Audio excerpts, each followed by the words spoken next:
Hey YouTube, let me tell you the story of the beast.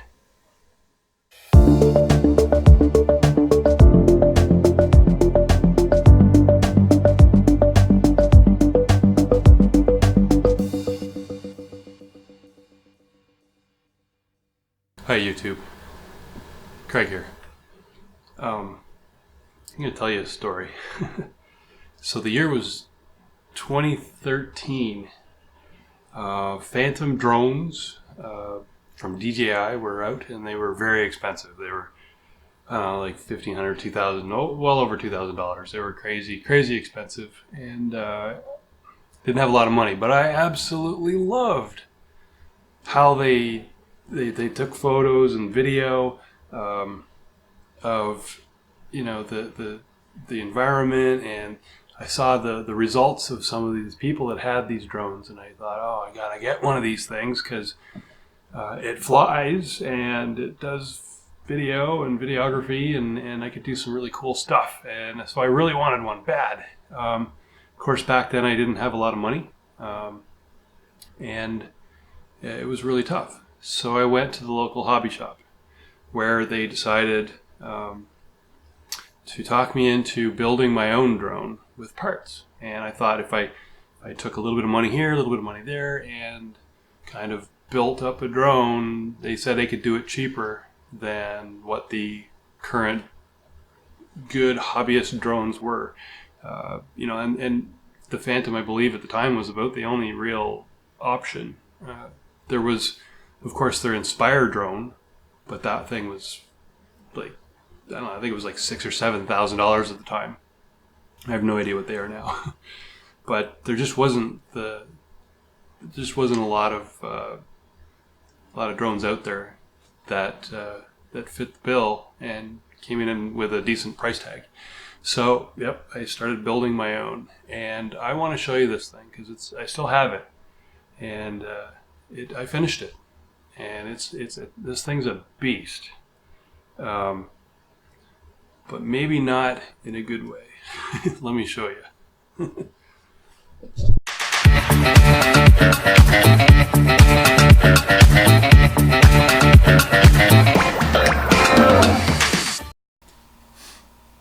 All right, let's give this a try.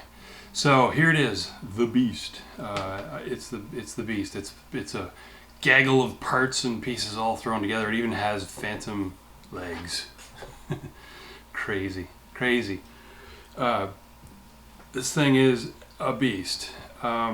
It's got so many different parts thrown together. It's got it's crazy. Let me just explain to you how this thing's put together. It's built on a chassis that's built. I believe it's FliteTest. They have a YouTube channel. Go ahead, check it out. It's really good. And you'll notice this circle thing right here, and it's got two layers. I think it's like a carbon fiber thing, but it's got metal parts inside of it. You can see down here. You can see on the bottom there's like metal solder points, and I'm not sure if there's runs in there or if there's metal inside. I'm not sure, but one side's positive, one side's negative, and that's how you power everything in this guy. It's crazy. The brains of the operation is this little circuit board right here. This little guy right here. He's and it's got a little USB thing, and you plug it into your computer and you program it with just like some kind of Java app through a browser, believe it or not. And so that controls all your axes and your speed controllers, and it's got little gyros in there and little accelerometers, and it keeps everything stable and whatnot. And you can program it and put it in different modes and whatnot. So it's really neat little piece of hardware. And so that goes off through these wires over to the receiver right here, and antenna, and so that's gets the signal from the transmitter, sends it off to the board, and the board controls all the speed controllers on all the motors, and they're on each leg. and then they go off to the motors, power the motors, and that's how it flies. This guy here is a voltage checker, and so once I have the battery on there, and the battery just fits right in here, and I got this Velcro strap that holds it together. And so that's by itself, if that's all it had, it would fly and it would be great. This thing, it would fly ridiculously strong, fast, in all sorts of wind, wouldn't matter. But of course, what I really wanted this for was for videography. So I had to add a camera. And of course, if you want to have a camera, you need to have a gimbal. And so that's what this guy is. He's mounted on rubber, so he doesn't vibrate too much. And he's got his 3-axis gimbal, and the gimbal was meant for like a GoPro, but I found this little guy, and he was cheaper. He was like $70 or something like that, and he does HD video.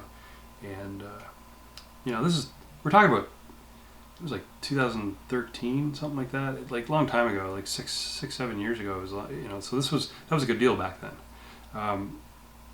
But he's not exactly the same as a GoPro, so I had to kind of jerry-rig it so that the balancing and everything would work properly with this camera. So there you go. So that's the video. It takes a little SD card in the back, and away you go. You just basically turn it on, charge it up, turn it on before you take off, and she's just recording the whole time. So, of course, being jealous of all the phantom drones and all that kind of stuff, I wanted to be able to see what I was doing while I was flying. I wanted to see from the drone's perspective as I'm flying. So I went out and got this little camera. This is just a separate little camera, and he's mounted right on the top. And he's like I think he's like a 720p camera, and he's hooked up to this little circuit board that's basically just powered, and he transmits through this antenna. And the antenna, it transmits to this guy over here. So here's the transmitter, and it's just an all-purpose transmitter. Does everything air. But attached to it, you can see there's this hooded screen right here. And so this would be on, and I could see what that camera was seeing. And here's the antenna that's the mate to this antenna. They're paired so that you know that they're going to work well together. And so whatever that camera sees, I get to see right on this guy here. So, yeah. Now, why is it the beast? Like, really, why is it the beast? Well, the problem is, with all of this stuff on it, and from the battery technology of 6 years ago, it's a little too heavy. A little too heavy. And not only that, it's not like a Phantom where you press up and it flies up and then it sits there. Or you want it to move right, so you just push it to the right and it slips to the right and just sits there. No, this guy's all over the place. You're constantly controlling him, and keeping him level. He doesn't have GPS. You can get a GPS add-on for this board, but of course I didn't have it, and I don't know if anybody actually did back then. But anyway, no GPS, so it doesn't hold its own. It does have a barometer on board of some kind, so you can tell it to kind of hover in a certain mode, depending on which mode it is. But yeah, so that's what it is, and so it's a little bit of a beast to handle and to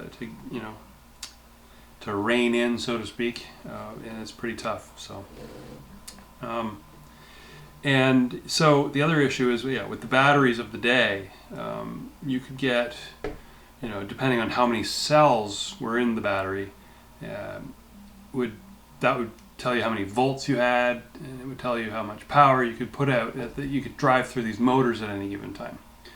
And so if you went with a low number of cells, lower voltage, but for the same weight, you would have a longer flight time. If you had more cells, you would have a lot more power to these guys, but a shorter flight time. So I did the math, and it turns out that with really good power for these motors, I get about 6 minutes of flight time, which is terrible. And if I wanted to go and get longer flight times by reducing the number of cells, then it would end up, it didn't have enough power, couldn't get it off the ground. So hence the name, the Beast. It should be called the dump truck, or you know, something equally heavy and doesn't move very fast. Although this thing does move fast. I had it in the air one day and ran it into a tree. So yeah, there you go. So that's the Beast. I don't know what the heck I'm going to do with this thing. This thing ended up costing me so much money. You know, we're getting close to, with the screen and everything, like $1,500, $2,000, something like that. And it ended up costing me just as much as a Phantom would have. So there you go. That is the Beast. Alright, so I just wanted to finish up this video and say thanks everybody for watching. If you haven't subscribed, please do so. And hit that like button. That would help me out a lot. And actually, I wanted to promise that this channel is called Flying Things. So I want to promise that the next video we're going to be flying something. So we'll see what that is. And thanks a lot, and we'll see you next time.